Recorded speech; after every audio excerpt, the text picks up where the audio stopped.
વડોદરા અને સરકાર તરફથી વિકાસ કાર્યો માટે ₹235 કરોડ ફળવાયા છે। ગુજરાતની મહાનગરપાલિકાઓ અને નગરપાલિકાઓને સર્વાંગી વિકાસ કાર્યો માટે કુલ ₹28 કરોડનો રકમનો ચેક અર્પણ સમારોહ અમદાવાદ ખાતે મુખ્યમંત્રી ભૂપેન્દ્ર પટેલ અને નાયબ મુખ્યમંત્રી હર્ષ સંઘવીની ઉપસ્થિતિમાં યોજાયો હતો। જે વડોદરા મહાનગરપાલિકાને ફાળવાયેલા આ ચેક મેયર પિંકીબેન સોની, મહાનગરપાલિકા સ્થાયી સમિતિ અધ્યક્ષ ડોક્ટર શીતલ મિસ્ત્રી અને મ્યુનિસિપલ કમિશનર અરુણ મહેશ બાબુએ સ્વીકાર્યો હતો અને ડેપ્યુટી મેયર ચિરાગ બારોએ ડેવલપમેન્ટ અંગે માહિતી આપવામાં આવી હતી।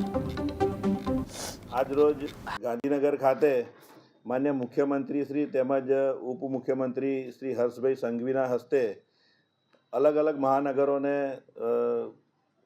વિકાસના કામો માટે જે ચેક વિતરણ થયું હતું એમાં વડોદરા મહાનગરને 235 કરોડની આસપાસનો કામો માટે ચેક મળ્યો છે।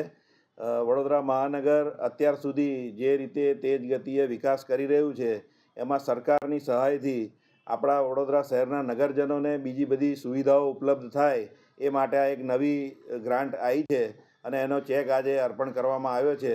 એ અમે સહર્ષ સ્વીકારીએ છીએ અને વડોદરા શહેરના વિકાસમાં તેજ ગતિએ આગળ વધીશું આપણે સૌ ભેગા મળીને। આજરોજ ગાંધીનગર ખાતે માન્ય મુખ્યમંત્રી શ્રી તેમજ ઉપમુખ્યમંત્રી શ્રી હર્ષભાઈ સંઘવીના હસ્તે